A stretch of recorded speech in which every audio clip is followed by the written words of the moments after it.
Assalamualaikum, kali ini saya akan menceritakan tentang legenda Tengger.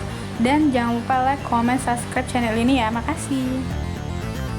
Ratusan tahun yang lalu, pada masa pemerintahan Raja terakhir Majapahit Sriwijaya, keadaan begitu tidak menentu karena berkembangnya agama baru yaitu Islam.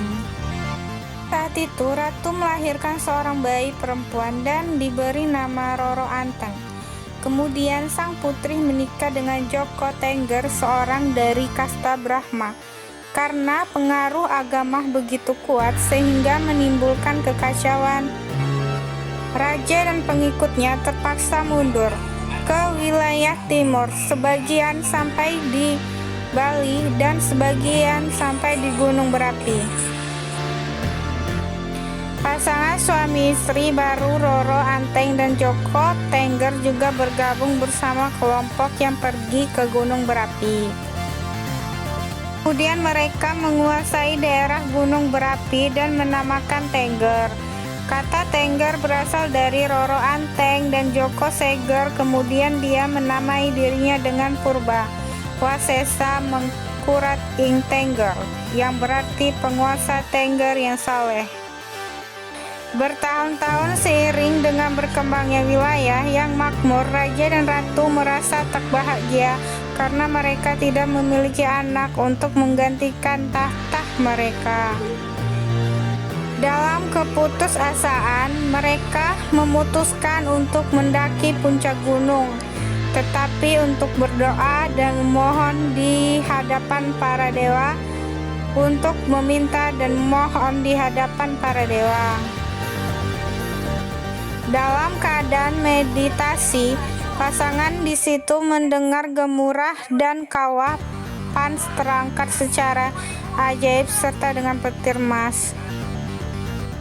Doa mereka didengar oleh para dewa dan akan memberi mereka anak, tapi mereka harus mengorbankan anak terakhir mereka sebagai imbalan. Itu adalah masa depan yang menjanjikan yang tidak disangka. Tak lama kemudian lahirlah bayi laki-laki pertama dan Roro Anteng. Menamainya Tumenggung, Klewung, anak demi anak lahir selama bertahun-tahun dan jumlahnya mencapai 25 orang yang diberi nama Kusuma untuk anak terakhirnya. Roro Anteng dan Joko Seger sangat bahagia karena cinta dan kasih sayang diberikan kepada anak-anak mereka. Kebahagiaan bertahun-tahun, tetapi perasaan khawatir dan sedih masih menghantui mereka karena janji mereka akan minta suatu hari. Mereka menyadari bahwa mereka tidak bisa lari dari kenyataan. Hari itu pun tiba, para dewa mengingatkan mereka tentang janji mereka yang tidak bisa dihindari. Hari itu pun tiba, para dewa mengingatkan tentang janji mereka yang tidak bisa dihindari, karena mereka merasakan betapa kejamnya pengorbanan anak kesayangan mereka.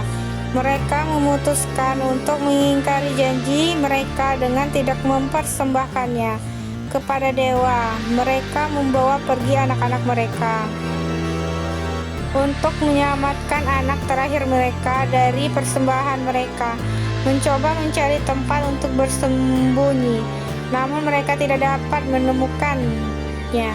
Tiba-tiba letusan gunung berapi yang mengerikan mengikuti kemana mereka pergi, dan secara ajaib Kusuma anak terakhir tercinta ditelan ke dalam kawah. Pada saat yang sama, ketika Kusuma menghilang dari pandangan mereka, suatu gemuruh berkurang dan keheningan yang aneh